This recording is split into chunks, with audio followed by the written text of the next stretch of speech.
Welcome to the Scientific Dose, where we're delivering a high-yield, comprehensive clinical review of plasma cell dyscrasias, and we've tailored this specifically for your board exam preparation. Look, if you've ever found the intricacies of hematology and oncology completely overwhelming, trying to memorize that massive alphabet soup of markers, criteria, and overlapping symptoms, you are absolutely in the right place today. We're going to break down the whole shebang, from the underlying pathophysiology to the exact diagnostic criteria, and finally the therapeutic strategies. We've got a ton of high-yield clinical pearls to cover, so let's just jump right in. Okay, let's anchor our clinical reasoning right off the bat with a classic board-style vignette. Imagine you're presented with a 72-year-old male who comes in with worsening back pain, severe fatigue, and a serum total protein of 9.2 grams per deciliter. Notice that back pain? It's a hugely critical clue. Now, assuming his albumin is totally normal at around 4, this leaves us with a total protein to albumin gap of over 5. And a massive protein gap like that, that's an absolute red flag. Keep this exact patient in the back of your mind as we go, because we're going to solve this mystery together as we uncover the diagnostic criteria. Section 1. Molecular Mechanisms and Pathophysiology. To really master these disorders, we have to peel back the layers and examine the exact cellular and molecular mechanisms driving the symptoms. You can't just memorize a list of symptoms. You really have to understand their microscopic source. So take a look at the visual markers of these malignant plasma cells on the smear. Look closely. First, see that eccentric nucleus? It's pushed entirely out to the periphery of the cell. Right next to it, there's this prominent perinuclear clearing. That clear halo-like zone actually represents a massive, highly active Golgi apparatus. Which makes perfect sense, right? Because these cells are essentially antibody factories stuck in overdrive. Also, notice the cytoplasm is deeply basophilic. It's got that striking blue tint, and that's just due to the heavy RNA content needed for non-stop protein synthesis. Finally, check out the nucleus itself. It has that defining clock-face chromatin pattern. When you see a bone marrow smear crowded with 10% or more of these identical cloned cells, you're literally looking right at the histological signature of multiple myeloma. Now, to really grasp the lab findings, we need to understand what exactly these malignant factories are pumping out. Here's the structure of a standard immunoglobulin. Let's walk through this Y shape together. It's built from heavy chains, labeled CH, which are what determine the antibody class, like IgG or IgA. On the outer parts of the arms, you've got the variable light chains, labeled CL and VL, specifically designated as either kappa or lambda. Notice those little disulfide bonds? They act as bridges, securely holding the heavy and light chains together. You'll also spot the specific FAB region up at the top. That's the antigen binding site, which contrasts with the FC region down at the base. So here's the crucial point. In a monoclonal gammopathy, the malignant clone pumps out perfectly identical heavy chains and identical light chains. But often, the machinery is kind of glitchy, and they end up severely overproducing the light chains specifically. These free-floating light chains are absolutely vital for understanding the disease pathology because they eventually become the toxic Benz-Jones proteins that will literally destroy the kidneys. So how do we actually spot this massive overproduction in the blood? Well, we use a serum protein electrophoresis, or SPEP. These graphs brilliantly show the distinct patterns you need to recognize. On the far left, you've got a normal trace with a pretty flat baseline right there in the gamma region. Now look at the middle graph, representing a polyclonal gammopathy. See that diverse, broad, rainbow-like curve in the gamma band? That broad, sweeping band simply means a whole bunch of different B cells are making many different types of antibodies. That's totally typical for a reactive, normal inflammatory response, like if you just had a common infection or an autoimmune flare-up. But contrast that with the right side, a monoclonal gammopathy. This process produces a massive spike of a single identical immunoglobulin.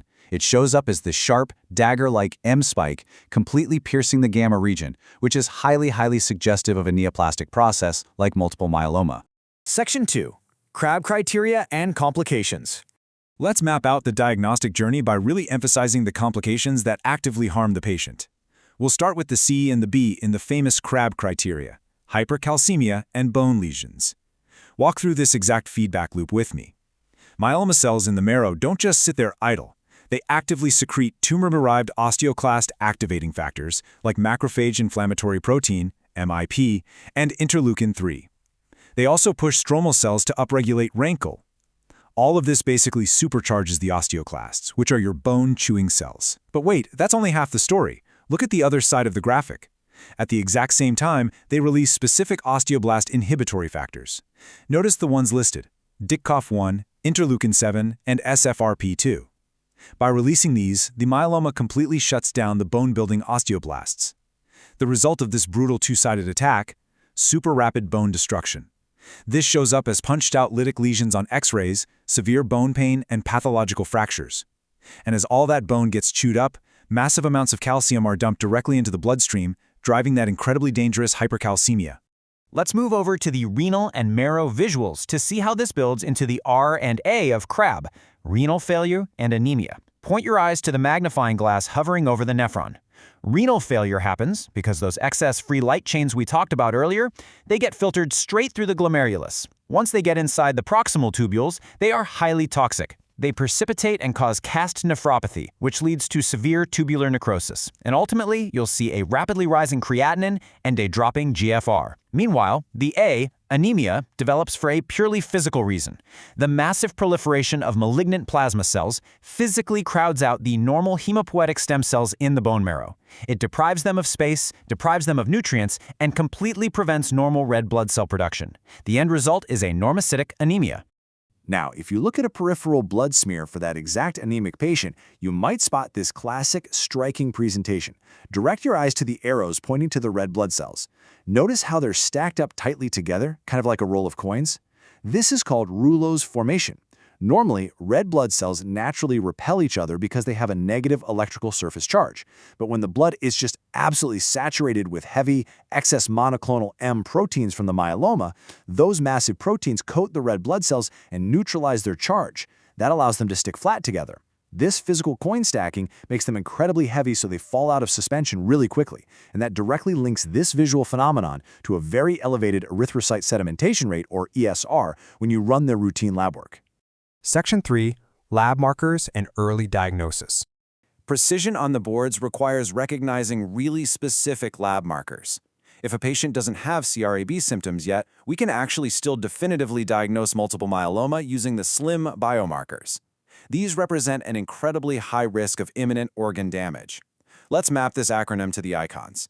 The S, right next to that bone marrow biopsy needle icon, stands for 60% or more clonal plasma cells found on biopsy.